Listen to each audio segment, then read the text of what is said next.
Thank you for being here this morning. Before we dive in, I want to ask you something.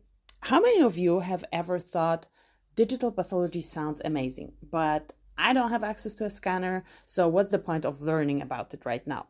Yeah, I see you. I was you. Learn about the newest digital pathology trends in science and industry, meet the most interesting people in the niche, and gain insights relevant to your own projects. Here is where pathology meets computer science. You are listening to the Digital Pathology Podcast with your host, Dr. Alexandra Zhurov. Today, I want to challenge that belief because I think it's the single biggest thing holding our field back. And it's not even true. This is the myth. This is what I hear from pathologists all over the world. I need a scanner before I can start. I need my institution to invest first. I need someone to give me a project, and it sounds reasonable, right? How can you do digital pathology without digital infrastructure? But here's what I've learned from working with thousands of pathology professionals through my online platform, Digital Pathology Place. You might be receiving emails from me if you're on my list, through courses, the podcast, the community, and the emails I send you. The real barrier isn't hardware. It's hesitation. The people who reach out to me, they're not skeptical. They're not resistant. They want this. You guys are all here because you want to learn about it or you want to work in this place. But some of you and some of my readers who reach out to me, they're paralyzed. They ask me, where do I start? They ask me, do you have any projects for me? And I understand this question. I really do. But here's the thing. They're waiting for permission, waiting for someone to hand them the opportunity, waiting for the perfect conditions. And while they wait, nothing happens. So today, I want to share two stories with you. My story and the story of someone who inspired me. And I want to show you that knowledge, not infrastructure, is what actually opens doors in this field. So let's go back to 2013. This is me in the photo, by the way. Pretty young. 10 years, 11, 12 younger, and very naive. I was doing my residency. I was training to be eligible for the American ACVP, American College of Veterinary Pathologists, and at my institution, there was one scanner. We had this 6-slide Aperio, and it was basically off limits for people. Now it's not, but when I was there, yes. The only person who could use it, it was this one PhD researcher, and it was reserved for special occasions. And by special occasions, I mean some mystery slide sessions, some special cases that somebody had in the necropsy, and not really for use by normal people. So I looked at the scanner and I thought, this is not for me. This is for the chosen one. And the researcher was not really like a chosen one, but this was the narrative in my mind that, I'm just started, I'm from Poland, I'm like just beginning. It's not for me. It's for those who are the tech savvy elites. They have connections, they know the right people and the right resources. So digital pathology was something that happened to other people who were more special than me. Does that sound familiar? Then something happened. I had this research project. I was working with skin sample and I was supposed to find a senescence marker and then count, I think, the fibroblasts or whichever cells that were older than the other cells with senescence marker. And I wanted to do it consistently. I looked at the staining and I'm like, not happening. I wanted to do it consistently, repeatedly, and across many samples. And I tried to do it the traditional way. So looking through the microscope and just estimating, basically guesstimating. And you know what? I couldn't repeat my own results. And I'd count the same sample twice. I tried to estimate the numbers, different numbers. And my visual assessment was basically how I called it. It was a guesstimation and not really a good one. And I definitely needed something better, but I didn't have access to this scanner. So what was I supposed to do? I could scrappy, and there was a microscope with a camera that wasn't off limits. You could actually use that. So I had this camera attached. It wasn't a scanner, it was just my normal microscope, or whichever was with the camera. And I started taking pictures of fields of view, just capturing fields of view. And then I opened them in Paint, Microsoft Paint. Yes, you are hearing me correctly. And then I put dots on the structure I was counting, little colored dots or crosses or whatever, one by one. And then I was manually counting the dots. I didn't even open it in a Aperio image scope that has a counter. I was doing it manually, but I know it sounds ridiculous, and it was incredibly manual, and it took quite a long time. But here's the thing, it was on a digital image. And suddenly I could go back and check my work. I could be consistent. I could show someone else exactly what I counted and why, actually get feedback. And it was so much more reliable than my visual guesstimation. And since then, it became a principle I live by. I would rather calculate than guesstimate every day of the week and twice on Sunday. And it hurts me personally when I see all these pathology scorings where we have to guesstimate. I mean, this is what pathology is built on because we didn't have these tools. But if you can measure something, measure it. Don't guess. If it takes drawing dots in Paint to get real data instead of rough impressions, I will do that every time. That little project, that scrappy Paint and dots project, taught me what digital pathology is really about. It's not about having the fanciest scanner. It's about finding more objective and more consistent, more reproducible ways to evaluate what you're seeing. And you can start this journey with very little. Now, here is the part I didn't expect. This scrappy project, it led me to my first digital pathology job. I was hired at a company called Definiens, an image analysis company that's now part of AstraZeneca. And they didn't hire me because I was a scanner expert. They didn't hire me because I had fancy computational skills. They hired me because I understood tissue. I understood what mattered in the image. And I understood and had this little experience with, hey, we can actually quantify what's happening in the tissue. And the door opened, not because I waited for perfect conditions, but because I started with what I had before. At Definiens, I worked alongside image analysis scientists, computational people, algorithm builders, and my job was to make sure their analysis actually matched the biology. My job was to be the tissue expert in the room. And I was shocked how much can go wrong and how somebody who doesn't understand the tissue will not be able to figure it out. So they had the software, a pretty powerful software that could quantify things. But when I came, obviously I didn't have any idea about these computational tools. They didn't have good tissue expertise. So, but then together we could do the things neither of us could have imagined alone. They had the text expertise, I had the tissue expertise. And when these two come together, it's not just 1 + 1 = 2.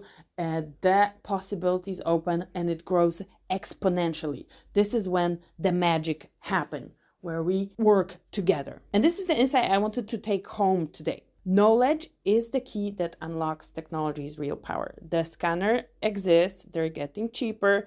The AI tools are improving every year. The computational power is there. What's missing? What is the bottleneck?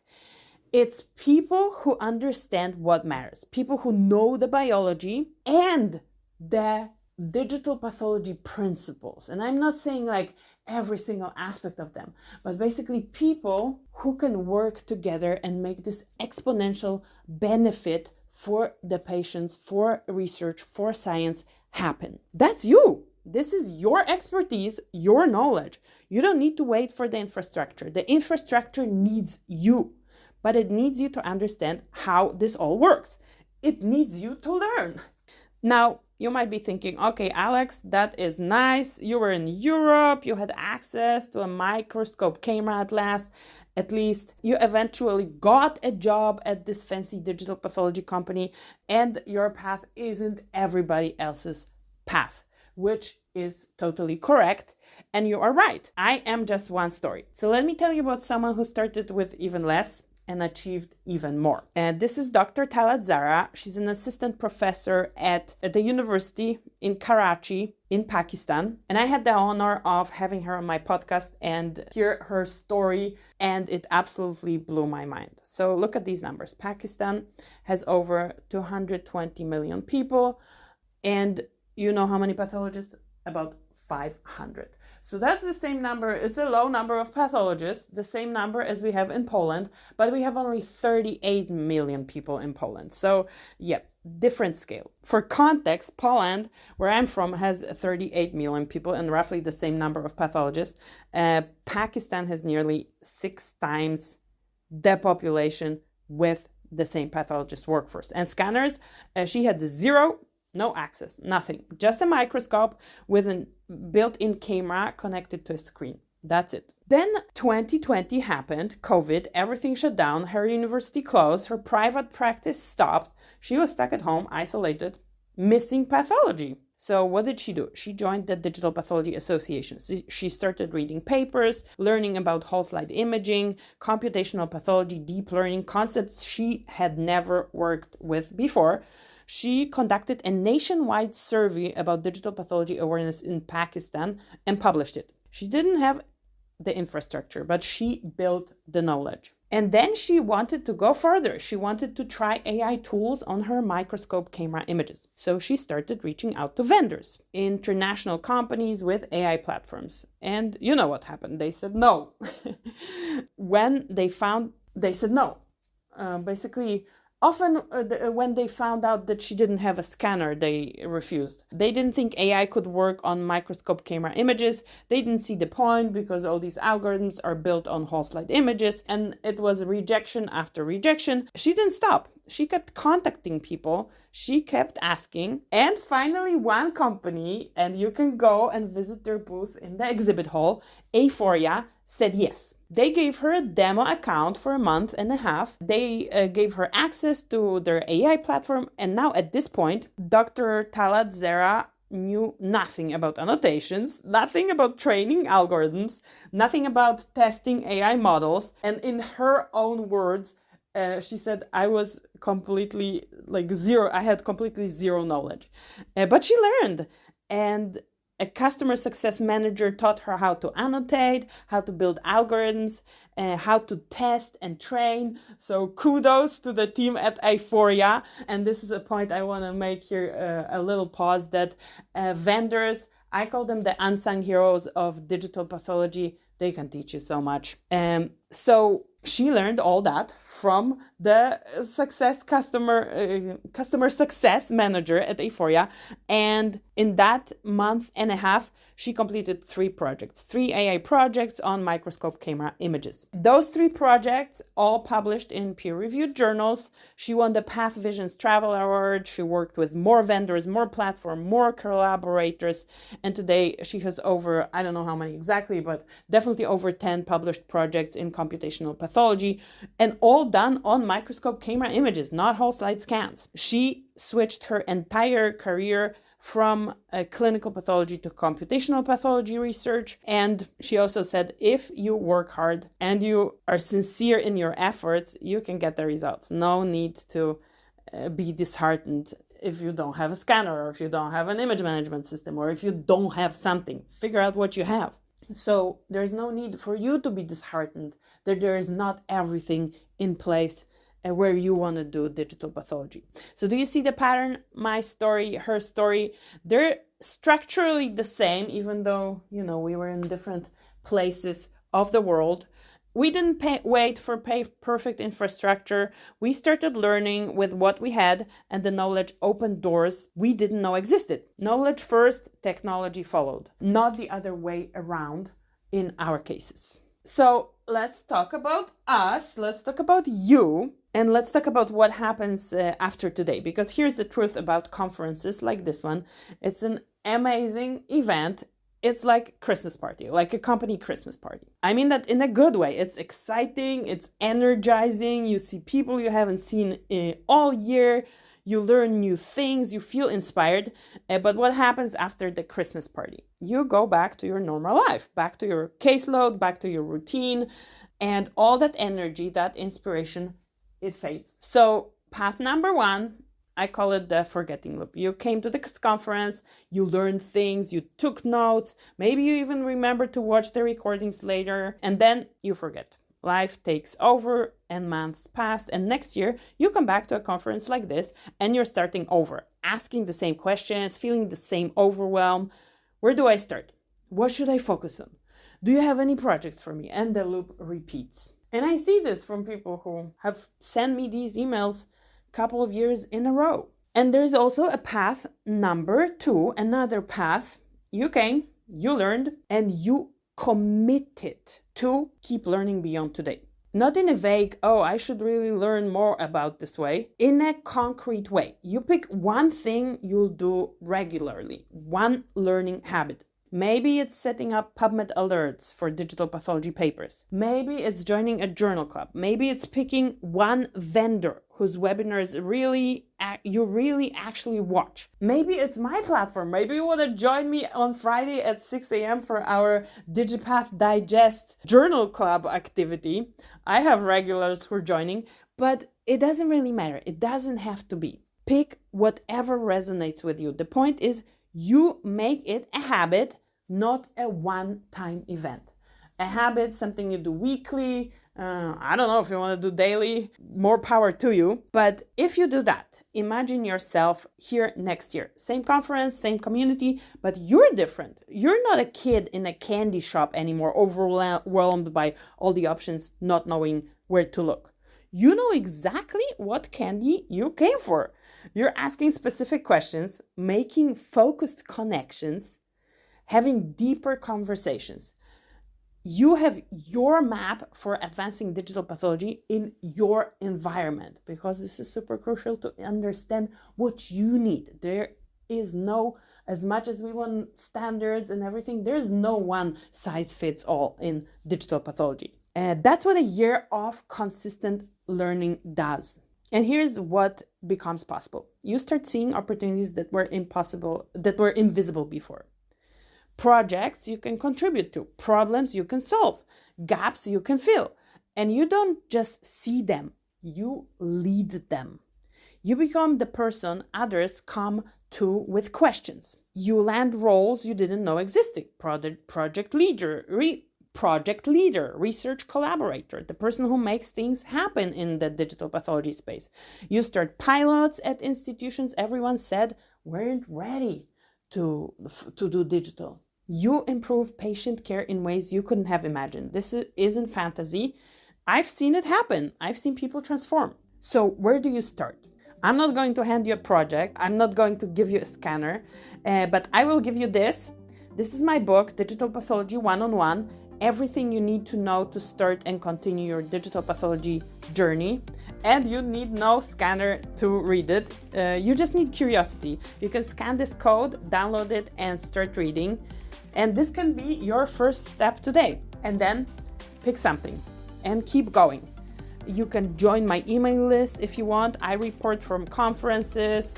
And if you've seen me online, you know what I'm doing online. Then we have this journal club on Friday, which I'm super proud of, and super proud of the trailblazers who join me almost every week. But if this is not your style, that is totally fine. You pick something else. The only wrong choice is choosing nothing. The only wrong choice is waiting. Pick your path and commit to progress. Commit to understanding different aspects of digital pathology. So let me leave you with this. Knowledge drives adoption, not infrastructure. You don't need to wait for someone to hand you the technology. The technology is waiting for you, but it needs you to understand it, to learn it, to bring your expertise to the table, and also find the other experts who need to contribute to your project. You have everything you need to start today, not tomorrow, not when you finish your current projects, not when your institution gets a scanner. Today. Thank you very much.